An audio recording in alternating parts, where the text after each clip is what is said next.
예, 오늘 말씀의 제목은 의인은 없나니 하나도 없으며 라는 제목을 가지고 말씀을 전하고자 합니다. 히브리서에 보면 하나님의 선한 말씀과 내세의 능력을 맛보고도 타락한 사람들은 하나님의 아들을 다시 십자가에 못 박아 욕되게 하는 사람들이다 라고 말하고 있어요. 이런 사람들은 새롭게 해서 회개할 수 없다 라고 기록하고 있습니다. 하나님의 말씀이 큰 은혜 가운데 살게 한다는 것을 경험해 놓고도 세상과 쾌락을 버릴 수가 없어서 하나님을 버린 사람들은 예수님을 다시 십자가에 못 박는 죄를 짓는 것이다 라는 것이에요.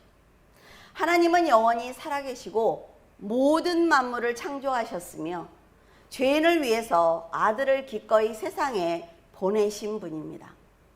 우리는 우리가 구원을 받았으니까 우리의 기준에서 보면 당연하다고 생각한단 말이죠.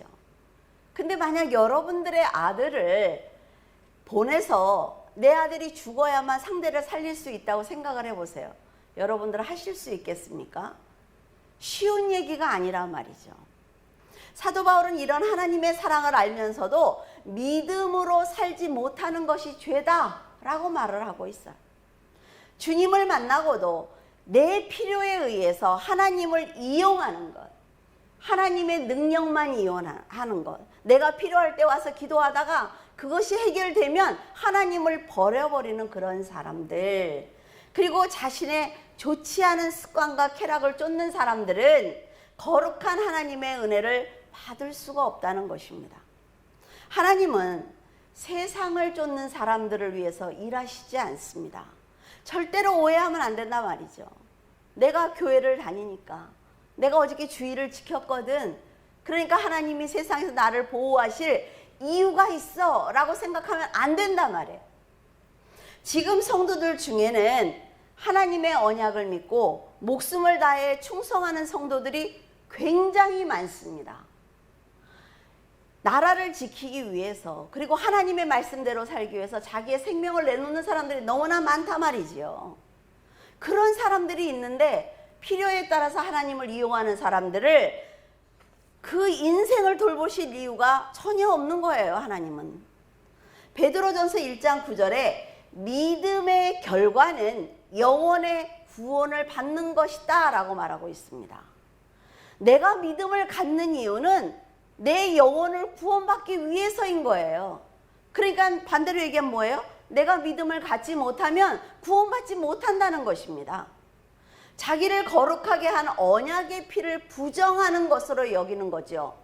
하나님의 아들을 짓밟는 거예요. 은혜의 성령을 욕되게 하는 이런 사람들은 아주 무거운 형벌을 받게 될 것입니다. 요한계시록을 어제 읽으면서 너무 많은 걸 깨달았어요. 이렇게 무서운 하나님인데, 이렇게 모든 것을 하실 수 있는 하나님인데 내가 너무 하나님을 가벼이 여긴 것 아닌가, 그런 생각을 했습니다.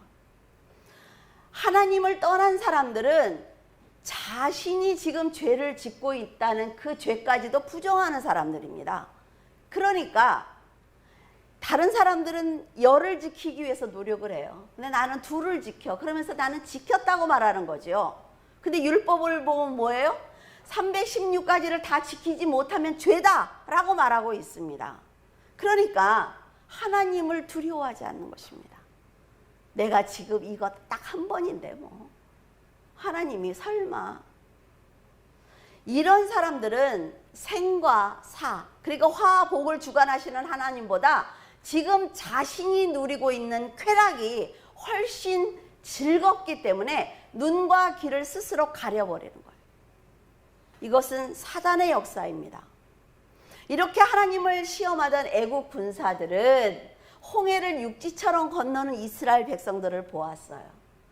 저 사람들도 건너? 나도 할 수 있지. 그래서 바다에 뛰어들다 몰살당했단 말이죠. 하나님을 두려워하지 않던 가인은 동생 아벨을 죽였습니다.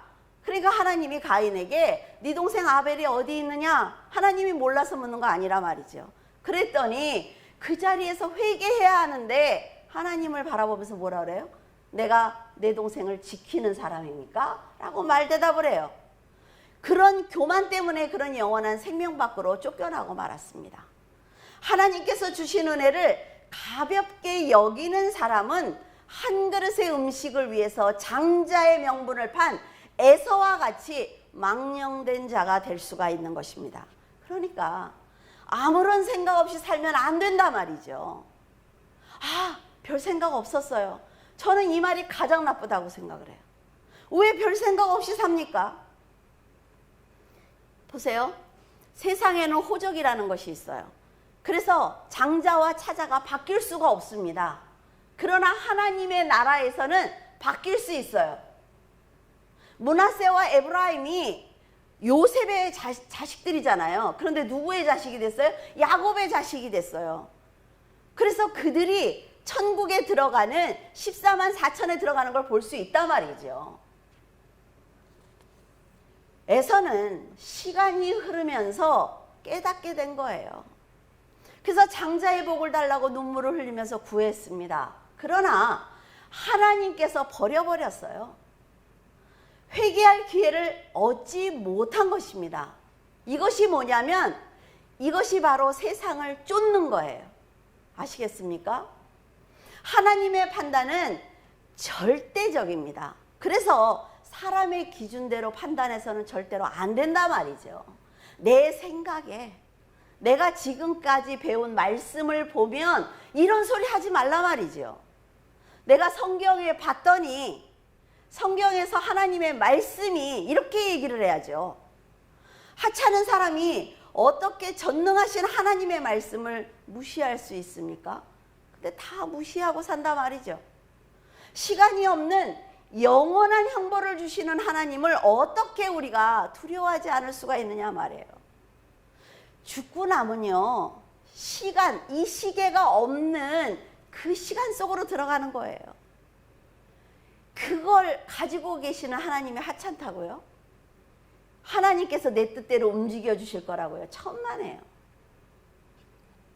그런데도 예수님은 자기의 피로 죄인들을 거룩하게 하시기 위해서 성문 밖으로 나가서 십자가를 지는 그 대속의 역사를 이루고 계신 것입니다. 그렇다면 우리가 솔직히 얘기해서 예수님을 위해서 죽지는 못해도 최소한 사탄에게 무릎을 꿇으려는 내 육신을 쳐서 복종은 시켜야 되는 것 아니냐는 거죠. 영으로, 하나님의 성령으로 내 육을 복종시켜야만 합니다. 날마다 여러분 고민하시지 않습니까? 이걸 해야 되는지 말아야 되는지, 해야 되는지 말아야 되는지. 자신을 말씀에 복종시키는 믿음은 인내를 키울 수가 있습니다. 세상의 시험을 참는 사람은 하나님께서 약속하신 영원한 생명의 면류관을 받을 수가 있어요. 시편 14편 1절에서 3절을 보면 어리석은 자는 그의 마음에 이르기를 하나님이 없다 하는도다. 그들은 부패하고 그 행실이 가증하니 선을 행하는 자가 없도다. 하나님께서 하늘에서 인생을 굽어 살피사 지각이 있어. 이 지각이 뭐예요? 예수 그리스도를 믿는 영접한 사람들이 있는지, 하나님의 말씀대로 살기 위해서 자신을 쳐서 복종시키는 사람이 있는지 찾는다는 거예요.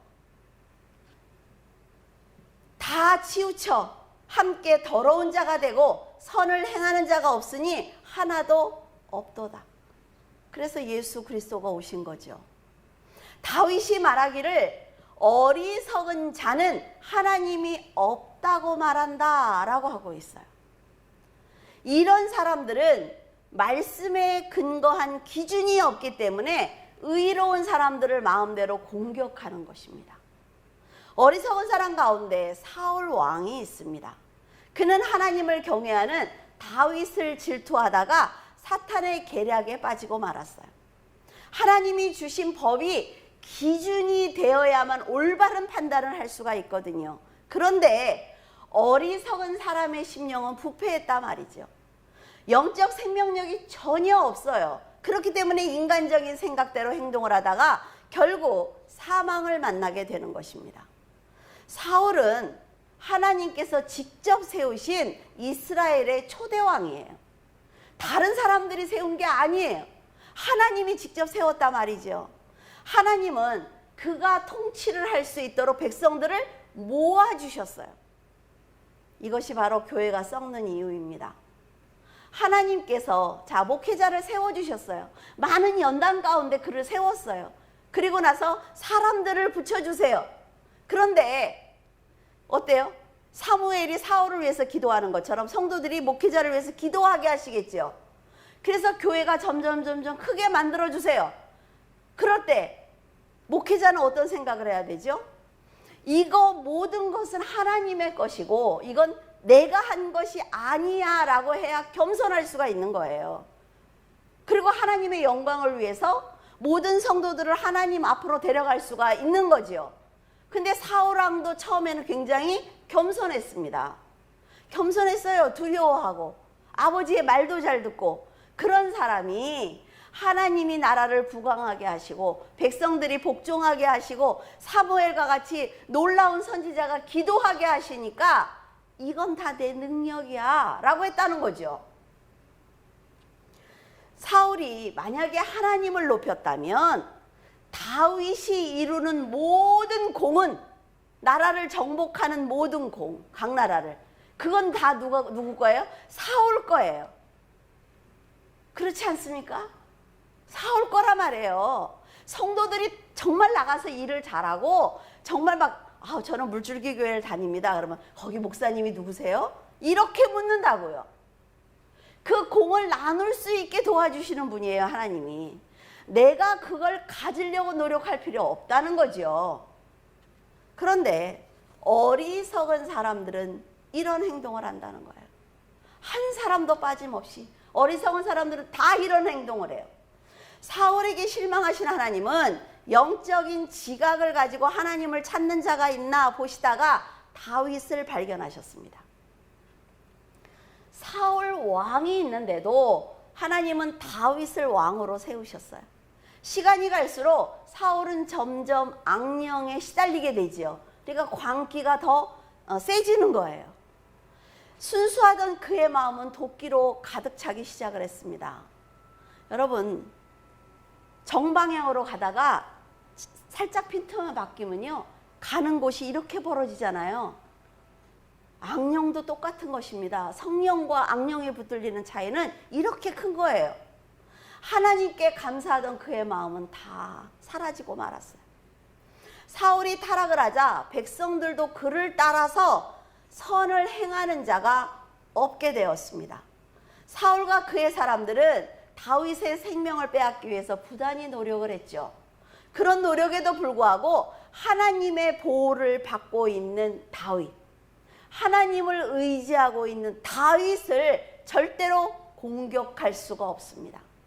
여러분들에게 예화를 말씀드린 적 있어요? 투명한 공이 있다고 그랬죠. 그 안에 들어가 있으면 하나님의 은혜는 그거예요. 투명한 공입니다. 그 안에 들어가 있으면 밖에서 이음새를 찾을 수가 없어요. 그러니까 서로 바라보면서도 공격을 하지 못하는 거예요. 절대로 공격할 수 없습니다. 근데 공격을 당할 수 있는 때는 뭐라 그랬어요? 안에서 손잡이가 있다고 그랬죠. 내 의지로 문을 열고 나가면 하나님이 보호하시지 않습니다. 그래서 내가 지금 이 공 밖에 있는지 공 안에 있는지를 잘 알아야 된다는 거예요. 무조건 어제도 하나님이 놀라운 나한테 기적을 보여주셨어. 와, 그 문제가 어떻게 해결이 됐지? 그러니까 오늘도 아니요. 그렇지 않습니다. 한순간 한순간을 잘 살아야 되는 거죠. 사울왕은 결국 자신의 아들들과 함께 사망을 맞게 되었어요.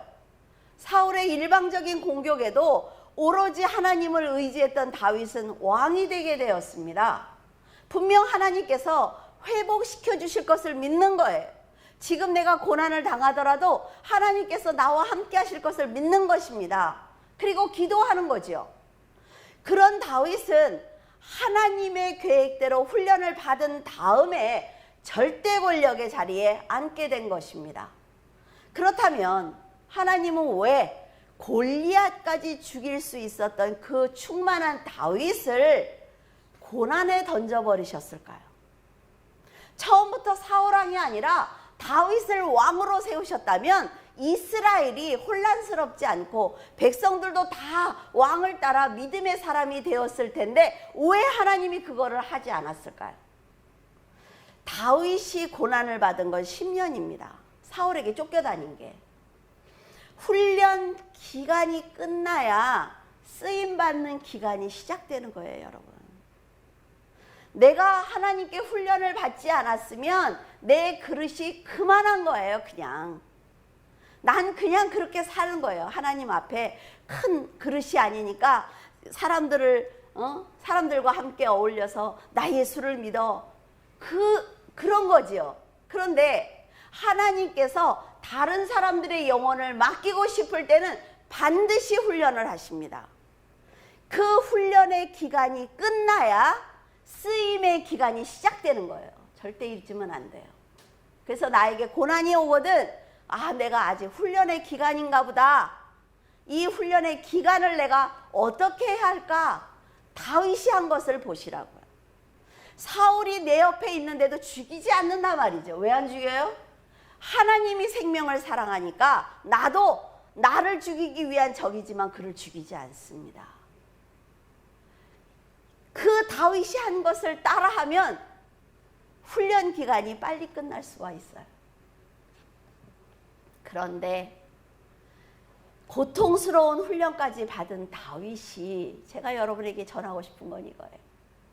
왕이 되고 난 후에 하나님께서 쓰임을 시작하신 그때에 밧세바를 취한 것입니다. 인간은요, 어쩔 수 없이 죄인이라 말이죠. 내 안에 선이 있으면 내 안에 악도 있다고 말씀을 드렸어요. 그의 죄로 인해서 자녀들이 악행을 저질렀습니다. 여동생을 겁탈했지요. 암논이 다말을 겁탈을 했어요. 형제들이 서로 죽이는 일이 일어났어요. 압살롬이 암논을 죽였죠. 그리고 그 아버지의 나라를 빼앗는 죄를 지었습니다. 압살롬이 다윗의 나라를 빼앗는 죄를 지었단 말이죠. 다윗은 고통스러운 훈련을 받으면서 그의 외적인 부분은 사람들이 이렇게 볼 때 정말 훌륭한 사람이야. 어떻게 저럴 수가 있어? 그런 외적인 부분은 깎였는데 인간의 본질적인 죄를 해결받지 못한 거예요. 다윗이 하나님만 바라보았을 때 사울 왕으로부터 철저하게 보호를 받았지만 왕이 된 후에 하나님을 멀리하자 선한 삶을 살지 못한 것입니다. 오늘 우리가 본문을 보면 사도 바울은 자기의 생각대로 말하지 않습니다. 인간은 이런 존재야 라고 말하지 않아요. 지금 모든 시편 이런 말씀을 인용을 해서 인간이 얼마나 부도덕하고 패역한 사람들인지에 대해서 말하고 있습니다.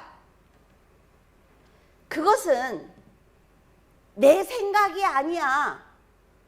구약에서부터 하나님이 창조하셨을 때 지금까지 내가 말씀을 전하는 이 순간까지 인간들이 어떤 존재인지 성경에 기록되어 있어 라는 거죠. 그래서 성경에 의지하는 거예요. 성경은 하나님 앞에 한 사람도 설 수 없는 죄인이다 라고 선포하고 있습니다. 인간의 심령은 너무 더러워서 하나님 곁에 둘 수가 없대요. 유대인들이 자신들은 그래도 선민이고 율법을 가진 사람이라고 반박을 하자 바울은 9절에 뭐라 그래요? 우리는 나으냐? 결코 아니라. 유대인이나 헬라인이나 다 그 죄 아래 있다라고 얘기하는 것은 너나 나나, 하나님을 믿지 않는 너나 하나님을 믿는 나나 다 똑같은 죄인이야. 감히 하나님 앞에 설 수 없는 그런 죄인이야 라는 얘기예요. 사람들 모두 죄 아래 있습니다.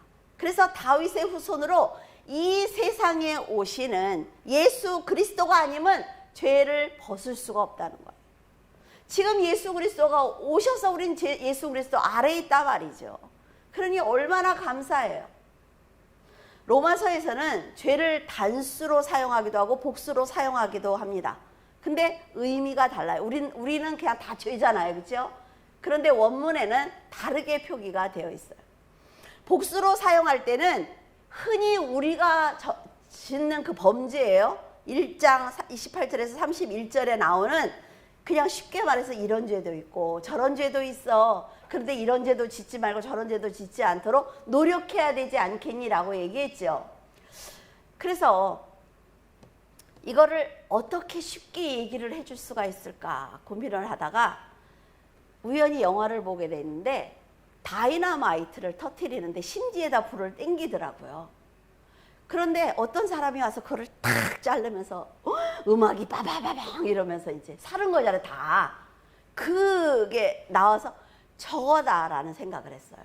자, 사망이라는 큰 다이너마이트를 가지고 있잖아요, 인간은. 그래서 심지를 이렇게 갖고 있어요. 믿음이라는 심지를. 그런데 이 믿음이 길어야 하나님한테 가기가 좋잖아요. 그렇죠? 근데 우리가 죄라는 불을 딱 땡긴다고요. 그러면 이게 줄어들기 시작을 하잖아요. 막 줄어들기 시작을 해요. 그러니까 하나님이 기회를 주시는 거예요. 말씀을 듣든 자기가 깨닫든 말씀을 읽든 깨달아가지고 아 이거 죄야 그러고 탁 잘랐어요. 그러면 어때요? 나는 기회를 받았죠. 요 자리에서 회개라는 것 때문에 멈췄어요.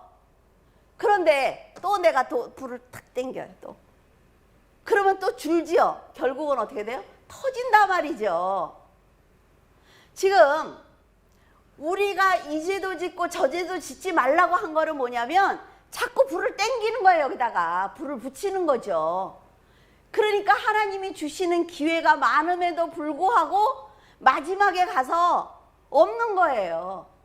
이게 죄예요. 그러니까 하나님이 죄 짓지 마, 죄 짓지 마. 왜? 그건 사망으로 가는 거야. 사형에 해당한 거야. 계속 말씀하시잖아요. 기회가 줄어들고 있어. 이 얘기예요. 그런데 죄를 단수로 사용할 때는 보이지 않는 세력, 즉 죄의 실체를 말하는 것입니다. 에덴 동산에서 먹어도 돼. 네가 하나님처럼 될까 봐 못 먹게 하는 거야 라고 유혹했던 그 사탄, 마귀, 용, 그렇죠? 다 똑같은 얘기예요. 그 영적인 존재를 얘기할 때는 단수로 얘기하는 거예요. 예수님은 이런 악한 영에 대해서 이렇게 말씀하셨어요. 요한복음 8장 44절에 너희는 너희 아비 마귀에게서 났으니 너희 아비의 욕심대로 너희도 행하고자 하느니라. 그는 처음부터 살인한 자요 진리가 그 속에 없으므로 진리에 서지 못하고 거짓을 말할 때마다 제 것으로 말하라니 이는 그가 거짓말쟁이요 거짓의 아비가 되었음이니라. 목회자가 설교를 할 때 자꾸 내 얘기를 하는 건 뭐예요? 안 된다는 거죠. 사탄은 다 자기 것으로 얘기를 한다는 거예요. 경험을 얘기하는 게 아닙니다. 전혀 하나님의 말씀과 상관없는 자기 얘기를 할 때 그것은 진리가 아니라는 얘기예요. 예수님이 말씀하신 마귀, 즉 처음에 살인한 자, 진리가 없는 자가 바로 우리의 아비이며 단수로 표현된 그 죄를 말하는 것입니다.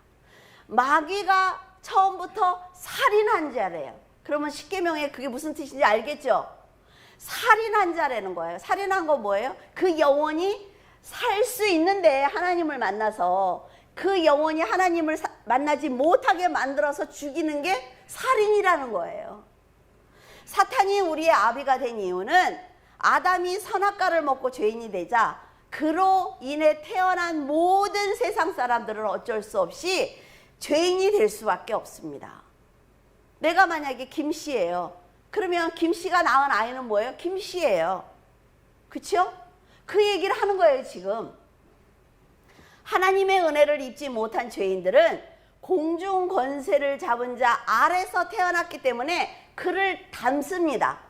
그래서 자식 앞에서 잘하라고 그러잖아요. 자식 앞에서 자꾸 술 먹으면 어때요? 자식도 술 먹어요.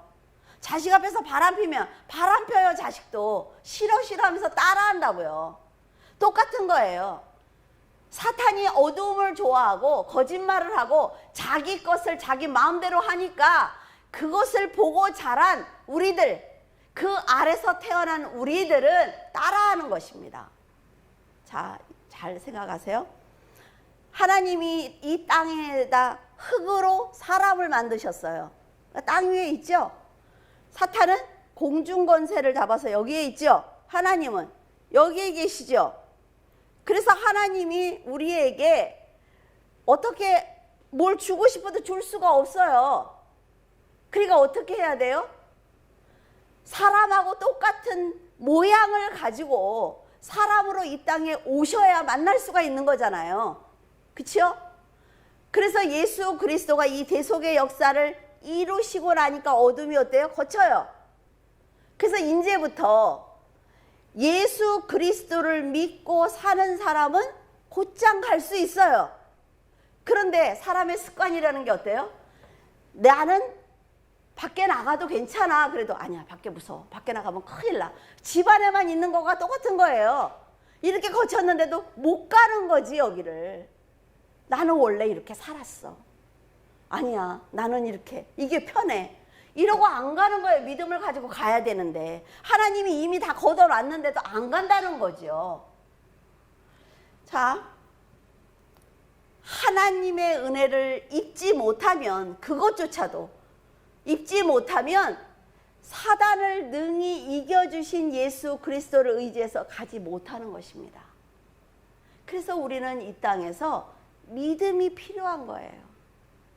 예수 그리스도가 나를 위해서 죽어주시고 내가 하나님의 은혜를 입고 하나님의 영이 지금 나와 함께 동행하시기 때문에 나는 할 수 있다는 진리 안에서 자유를 누려야 되는데 그걸 하지 않는다는 거죠. 지금 기독교인들이 하지 않고 있어요. 그러니까 세상 사람들이 교회를 핍박해도 아무것도 못하는 거예요. 싸우라는 얘기가 아닙니다, 여러분.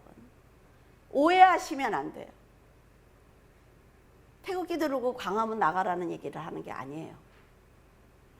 내가 진리 안에서 자유해서 내가 지금 있는 자리에서 예수 그리스도와 어떻게 동행할 것인지에 대해서 자신이 없다는 얘기예요. 자신이 없단 말이에요. 그러니까 교회를 안 가면 아무것도 안 해. 이게 진리 안에서 자유하지 못하는 것입니다, 여러분.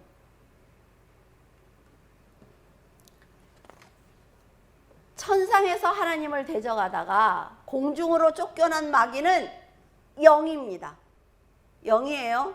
그래서 하나님이 사람들의 구원을 위해서 메시아를 이 땅에 보내실 것을 알고 있습니다. 그러면 어때요? 사탄을 우리가 이길 수 있어요? 없어요? 없어요. 버릇처럼 사탄아 물러가라. 이런다 해서 걔네들이 물러가는 게 아니란 말이에요. 예수 그리스도 안에, 투명한 공 안에 내가 들어가 있을 때 사탄이 나를 보고 있지만 내가 웃으면서 지나갈 수 있는 게 내가 이긴 거예요. 아시겠죠? 이 개념을 잘 아셔야 돼요. 그래서 사람들이 예수를 믿는 걸 방해하는 것입니다.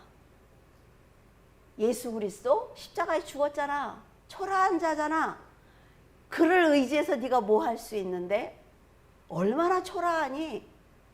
계속 심어주는 거죠. 예수 믿는다고 천국 가? 내 손에 장을 지진다. 이런 소리들을 하는 거예요. 자, 사람들에게 열린 무덤처럼 더러운 마음을 주면 사람들은 죄에서 벗어나지 않습니다. 근데 그것이 썩은 마음인지 모른다는 게 문제인 거죠. 그 사탄에게서 벗어나는 길은 예수 그리스도와 함께 십자가에서 내 몸을 박아요? 죄를 박는 거예요. 그걸 우리가 육을 박는다, 육을 버린다 이렇게 얘기를 하죠. 내 등에 지금까지 지고 있던 죄의 짐을 십자가 아래 내려놓는 거예요. 그러고 나면 가볍잖아요. 그렇죠? 그리고 난 다음부터 영의 자녀로 살아가는 것입니다. 십자가에 육신을 못 박았기 때문에 사탄은 더 이상 나를 유혹할 유혹이 없는 거지요. 그래서 죄로 이끌어가기 쉽지 않은 것입니다. 이끌어갈 수 있다 없다? 있다. 그치요? 말했어요? 우리의 구원은 예수 그리스도께서 다 완성하셨어요. 다 완성하셨는데 아직 내가 인간의 생명을 가지고 인간의 육을 가지고 이 땅에 살고 있어요? 하나님이 완성하셨는데 나는 뭐예요? 구원의 진행형이지요. 완전히 완성되는 건 어째요? 내가 내 육을 벗고 하나님의 나라에 들어가는 그날. 그때까지 최선을 다해서 살아야 된단 말이에요.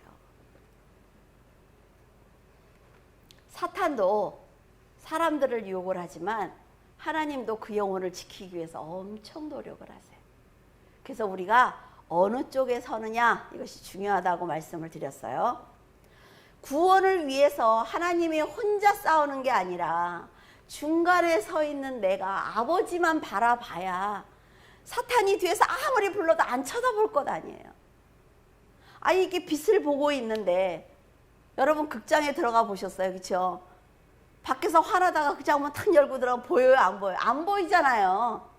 빛 대신 아버지만 보고 있다가 사탄이 불러서 이렇게 쳐다봤더니 아무것도 안 보여. 그러면 다시 하나님을 보겠죠. 그런데 차지도 덥지도 않고 미지근하니까 늘 비스그머리하게 껌껌한 데서 있다가 사탄이 부르니까 탁 보니까 보이는 거예요. 따라가는 거죠. 이것을 사도 바울이 깨달았다는 것입니다. 그래서 날마다 죽도록 회개해요. 하나님의 도우심을 바라면서 그는 죽는 그 순간까지. 저는 성경을 읽으면서 내가 이제 하나님께 갈 때가 됐어. 그 얘기를 사도 바울만 한 거 아니에요. 베드로도 했어요. 내가 이제 너희들을 곁을 떠날 때가 됐어 라고 할 때 진짜 많이 울었어요. 왜 울었느냐면은 얼마나 좋을까. 뭐 십자가에 거꾸로 매달리고 목에 이게 좋은 게 아니라 자기의 인생을 정리할 수 있는 시간을 하나님이 알려줘서 얼마나 좋을까. 후회할 건 후회하고 정말 용서받을 건 용서받으면서 다 정리하고 갈 수 있는 그들의 그 믿음이 너무 부럽더라고요. 나도 그랬으면 좋겠다. 네가 언제쯤 나한테 올 거야. 그러니까 이제 정리해야 되지 않겠니? 이러셨으면 좋겠어요. 그러면 정말 멋있게 갈 것 같아요. 그가 복음을 전하면서 정말 날마다 오늘 아침에 일어났어요. 오늘 내가 죽을 수도 있어. 사도 바울의 입장에선 그랬을 거예요. 그 시대에. 그러니까 그런 믿음을 가진 사람이기 때문에 사탄은 호시탐탐 노리는 거예요. 그를 넘어뜨리기 위해서. 그래서 훨씬 시험도 많습니다, 여러분. 아니 내가 이렇게 열심히 하는데 왜 이렇게 시험이 있어? 왜 그래요? 내가 성장했다는 증거예요. 바울은 인간이 얼마나 타락한 존재인지 알고 있었습니다. 그래서 자기에게 복음을 들은 다른 사람들을 정말 열심히 말씀을 준비해서 선포했어요. 근데 여러분들은 다 구원을 받았어. 근데 선포한 나는 변화받지 못해서 구원받지 못할까 봐 두려웠다 라고 고백을 하고 있습니다. 굉장히 멋있는 사람이에요. 그만큼 인간의 힘으로 마귀를 이기는 것이 불가능하다는 것을 알고 있단 말이죠. 부정 문 앞에 붙였다고 마귀가 안 들어오는 게 아니라 말이에요. 어? 여러분들 중에 그런 사람 없겠죠? 이사 갈 때 날짜 받는 사람들. 귀신들이 다 놀러간 손 없는 날 이사 가는 사람들. 귀신이 어딜 놀러가? 갈 데가 어디 있어요? 사탄은 영이기 때문에 모르는 것이 없고 못하는 것이 없습니다, 여러분. 하늘에서도 불을 내린다고 하지 않아요? 마귀의 관계를 능히 대적하기 위해서는 하나님의 전신갑주를 입어야 합니다. 진리로 허리띠를 띠고 허리가 단단해야만 곧게 설 수 있어요. 그리고 움직일 수 있죠. 의의 호신경을 이 갑옷 가운데에 호신용으로 불이 이것을 붙이고 활을 쏴도 죽진 않을 거 아니에요. 튕겨나가니까. 평안의 복음이 준비한 신을 신고, 우리 왜 신 좋은 거 살려고 그래요? 편안해야 되니까. 그쵸? 좀 싼 거 사면 막 발가락이 아프고 막 아주 발등도 아프고 막 이러잖아요. 그쵸? 근데 좀 좋은 걸 사면 어때요? 편안해요.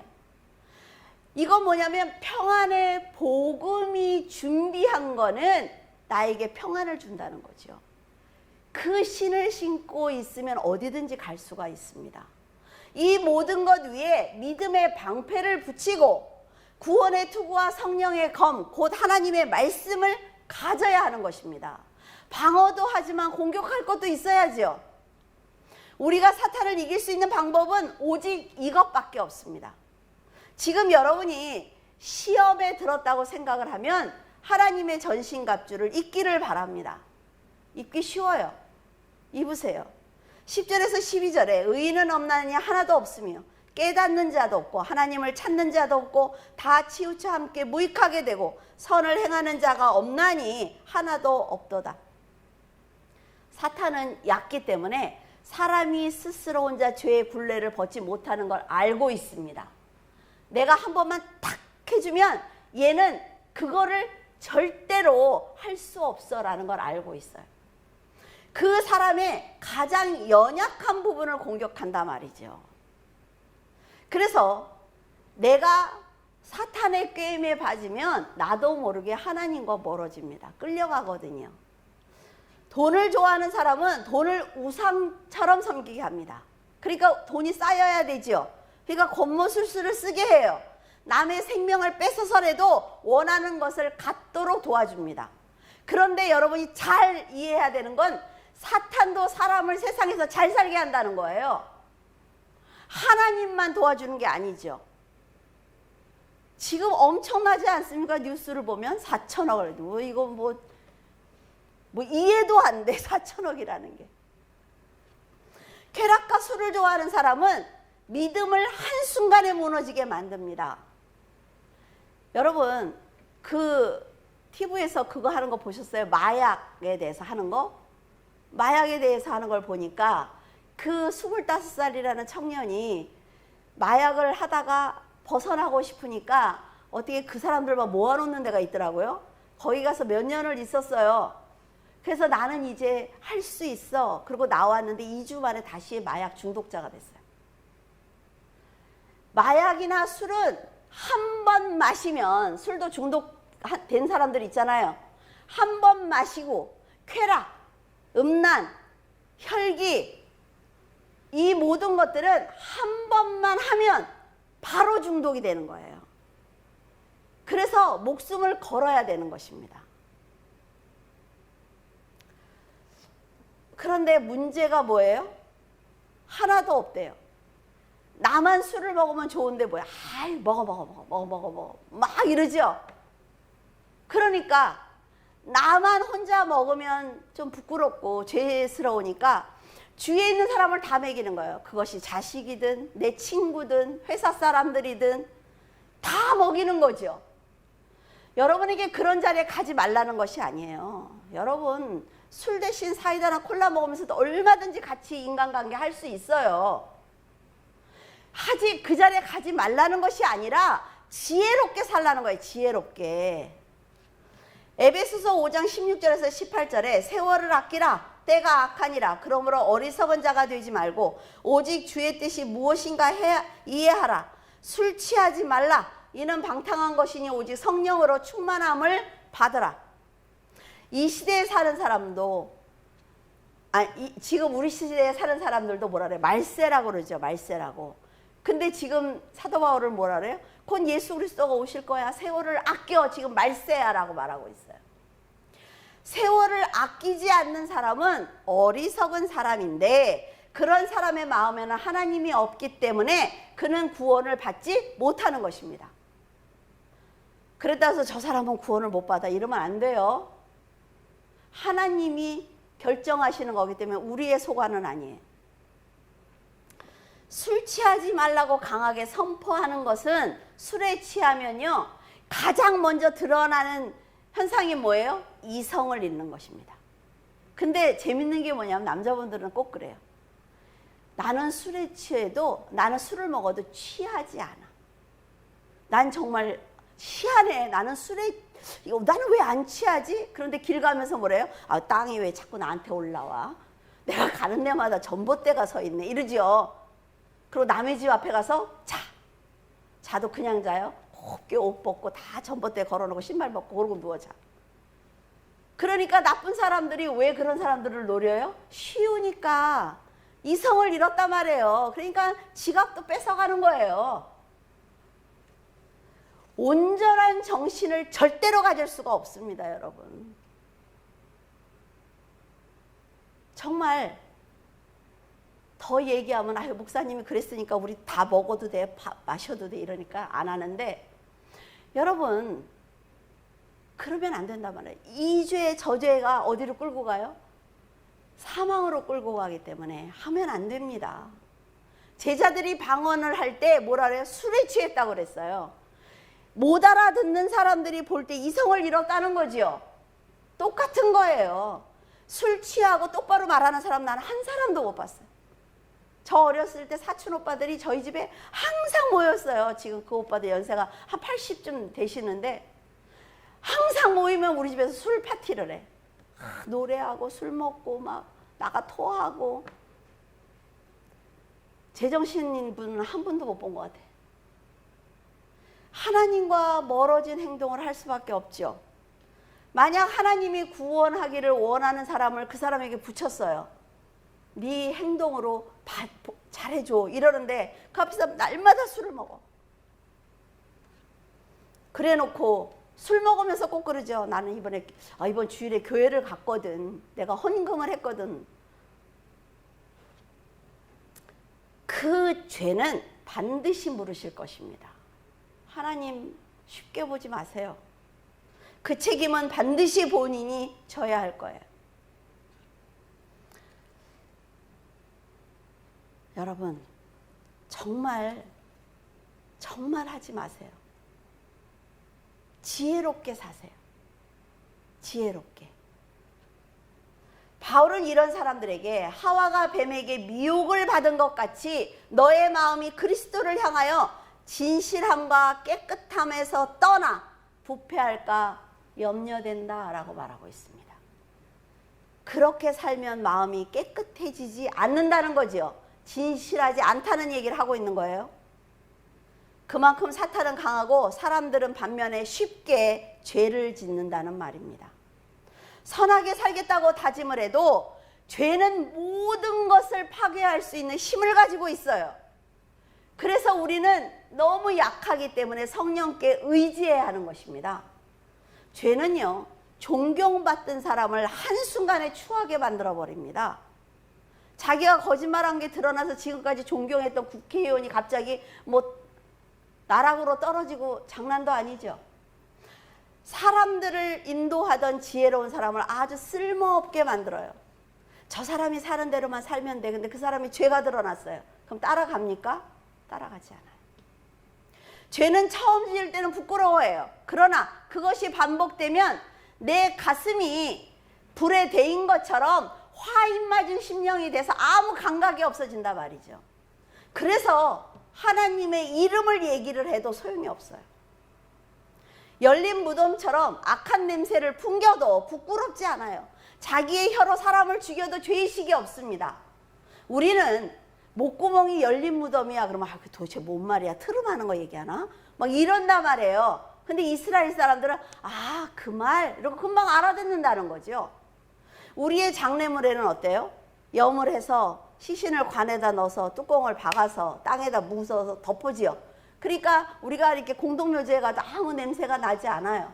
그러나 이스라엘은 그렇지 않습니다. 아브라함이 막벨라굴을 사서 자기의 아내나 자식이나 다 거기 넣는 것처럼 그 장례 문화가 그렇단 말이죠. 그래서 굴을 파가지고 동굴을 만들어요. 그래서 가족들이 세상에 떠날 때마다 동굴에 예수님이 돌아가실 때 생각나죠? 그 동굴 돌을 누가 굴렸느냐 그러잖아요. 꺼도 돼요. 이 돌을 굴린단 말이에요. 그럼 안에서 얼마나 많은 분들이 가셨겠어요, 돌아가셨어요. 그러니까 이 동굴의 그 굴을 통해서 냄새가 따라 나오지요. 이 통로를 목구멍이라고 그러는 거예요. 그러니까 너희들이 지금 그런 죄를 짓고 있다는 거예요. 죄를 지은 사람 옆에 가면 냄새 납니까? 그렇지 않아요.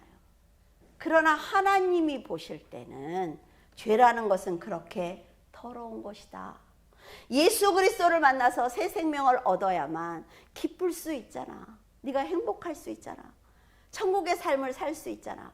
그 향기가 네가 말을 할 때마다, 네가 사람들을 만날 때마다 그 향기가 나와야 되는데, 네가 그 안에 그런 시신들, 죽은 행동, 죽은 행위를 갖고 있으니까 네가 입을 열 때마다 사람들이 시험 드는 거야 라는 거예요.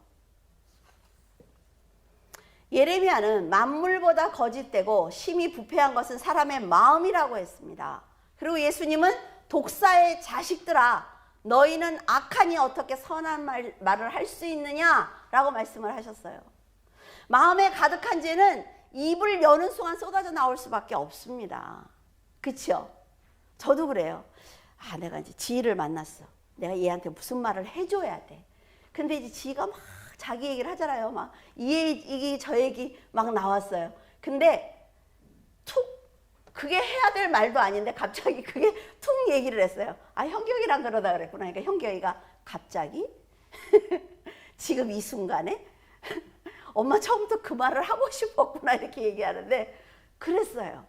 그러니까 우리 마음에 쌓여 있는 거를 툭 말한다고요. 그러니까 내 안에 그런 걸 갖고 있으면 안 된다는 거지요.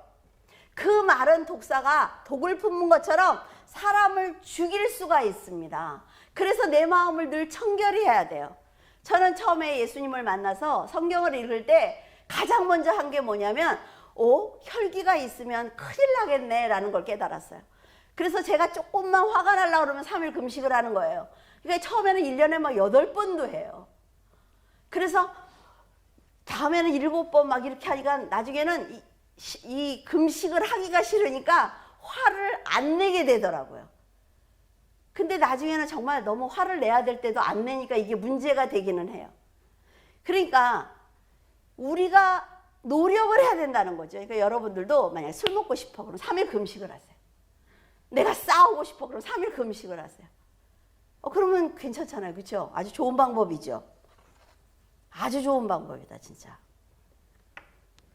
근데 문제는 악한 사람은 자기만 죄를 짓는 것이 아니라는 것입니다. 죄를 멀리하기 위해서 늘 하나님을 찾아야 돼요.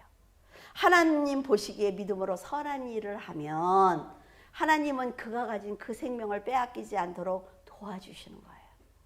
내 환경이 비록 고난일지라도 순간순간 하나님이 도와주시는 그게 얼마나 재밌는지 모른단 말이죠. 16절에서 18절에 파멸과 고생이 그 길에 있어 평강의 길을 알지 못하였고 그들의 눈앞에 하나님을 두려워함이 없느니라 함과 같으니라.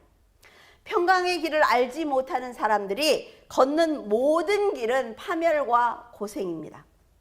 예수 그리스도의 길로 가야만 평안과 안식을 누릴 수가 있죠. 아까 그 평안의 신을 신는 것처럼. 근데 죄를 지으면 예수 그리스도를 따라갈 수가 없어요. 죄를 짓는 인생은 그 죄 무게 때문에 한 걸음을 떼는 것도 너무 힘들다 말이죠. 자, 예수 그리스도의 길이 고속도로라고 여러분 생각을 해보세요. 그런데 사탄이 인도하는 길은 막 갔는데 표지판이 있어. 더 이상 길이 없음. 어떻게 할 거예요, 여러분?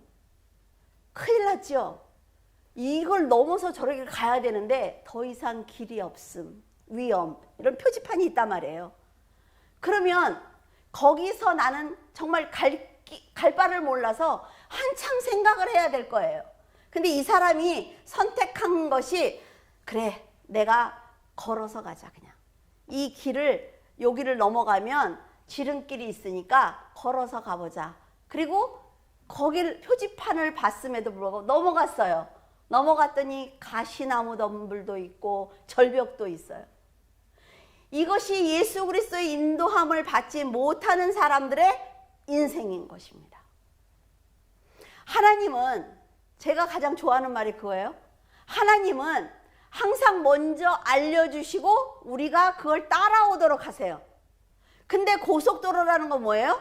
알려주신 거죠. 그 길로 가면 너 갈 수 있어, 목적지까지. 그런데 내가 거기 가서 길이 없음이 나오면 뭐예요? 예수 그리스도를 따라가지 않았다는 거예요. 우리가 이런 인생을 살면 되겠습니까? 그때 성도가 해야 될 일은 뭐죠? 나오라는 거죠, 그 사람한테. 글로 넘어가지 말고 이리 나오라고. 이게 전도예요. 나오면 당신은 살 수 있다고 말하는 게 전도입니다. 물론 그렇게 살아보지 않은 사람은 자기 고집, 자존심, 혈기, 내가 지금까지 가지고 있던 능력을 다 내려놔야 되니까 안 간다고 할 거예요. 그러나 성도들은 기회가 있을 때마다 전해야 합니다. 하나님이 우리를 부르실 때 오래 참으신 것처럼 우리도 참아야 됩니다. 싸우지 마세요. 전도하다가 그 사람이 나를 공격했다 그래서 아휴 저러니까 하나님이 너를 안 불렀어 막 이런 말 하면 안 돼요. 참아야 됩니다. 끝까지 사랑을 베푸신 것처럼 사랑을 줘야 됩니다. 여러분 나를 공격한 사람에게 더 잘하세요. 그러면 뭐예요? 그 사람의 머리 위에 숯불을 올려놓은 것처럼 그 사람이 스스로 고통을 당하는 거예요. 하나님이 우리 보고 네가 그거를 해 이러시지 않았단 말이죠. 하나님의 사랑과 은혜가 얼마나 아름답고 감사한 건지 몰라서 고집을 피우고 있는 그 영혼에게 무덤과 같이 썩은 세상을 품고 있는 그 영혼이 돌이킬 때까지 하나님께 간구하면서 그 사람을 사랑해야 됩니다. 누가 알아요? 여러분 때문에 그 사람이 구원을 받을지. 그러면 은혜가 풍성하신 하나님이 그가 속이던 그 죄를 회개하게 하실 수도 있어요. 그 입술에 있던 독사의 독을 스스로 버리게 하실 수도 있습니다. 저주와 악독이 가득했던 그의 삶을 회복시켜 주실 수도 있습니다. 기회를 계속 주시는 하나님이에요. 그 연쇄살인마 유영철인지 누군지 기억은 잘 안 나, 이름이. 그 사람이 어때요? 감옥에 들어가서 예수님을 영접을 했어요. 그래서 그 사람이 그 감옥 안에 있는 사람들에게, 수많은 사람에게 전도를 했어요. 그리고 자기에게 들어오는 모든 돈을 다 성경책을 줘서 나누었어요. 그리고 자기가 죽을 때 할렐루야 아멘 너무 감사합니다. 저를 이곳에 보내신 하나님 너무 감사합니다. 그래서 그 수많은 회개를 하고 사형을 당했다는 거예요. 그러니까 우리는 정말 죽일 이러지만 하나님이 보실 땐 그렇지 않다는 거죠. 바울은 그리스도인들을 살해했던 자신, 그들을 핍박했던 자신을 회복시켜 주신 예수 그리스도를 만났기 때문에 지금 자기를 죽이려고 쫓아다니는 저 유대인들, 그들이 회복되기를 간절히 바랬던 것입니다. 여러분, 우리가 하는 것 아닙니다. 우리가 그리스도인들을 죽이던 사도 바울과 다를 것이 무엇이 있습니까? 우리도 그런 인생을 사는 사람들이에요. 그런데 이제 죄의 자리에서 일어났단 말이죠. 우리는 쾌락을 끊고 도박을 끊고, 그렇죠? 술을 끊고 마약을 끊고 거짓말을 끊고 모든 걸 다 끊고 주님 앞에 나오기를 애써 힘쓰는 사람들입니다. 그렇기 때문에 지금 하나님이 우리에게 주신 사명을 감당하기 위해서 노력해야 하는 것입니다. 사탄의 자녀였던 우리를 부르신 그 하나님, 놀랍지 않습니까? 그 하나님이 우리를, 너는 이제 내 자녀야, 사탄의 나라에 있던 너는 이제 내 하나님의 나라의 백성이 되었어, 너는 하나님 나라의 시민권을 가졌어 라고 축복하시는 그 하나님, 그 하나님의 은혜에 조금이라도 보답하기 위해서 우리는 최선을 다하는, 완벽할 수는 없지만 최선을 다하는 그런 성도가 되어야 할 것입니다. 기도하겠습니다. 사랑의 하나님, 은혜를 감사를 드립니다. 아버지 하나님, 지금까지 하나님을 잘 몰라서 좌로나 우로나 치우치는 삶을 살았습니다. 아버지 하나님, 저희들을 끝까지 버리지 아니하시고 주님 앞으로 인도하신 나의 주님 감사합니다. 하나님 아버지, 저희들이 끝까지 달려가게 하시고 달려가면서 그리스도의 향기를 품어내게 하시며 많은 사람들이 그 향기를 맡고 함께 동행할 수 있도록 도와주시옵소서.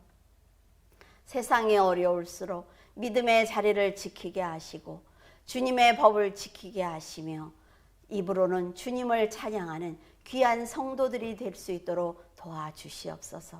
하나님께서는 저희들을 향해 잘했다고 칭찬하실 것입니다. 아버지의 그런 놀라운 음성을 듣게 하시고 언제나 기쁨으로 감사로 하나님만을 바라보는 성도가 되게 하여 주시옵소서. 주님께서 함께 하심을 감사하며 우리 주 예수 그리스도 이름으로 기도드립니다. 아멘.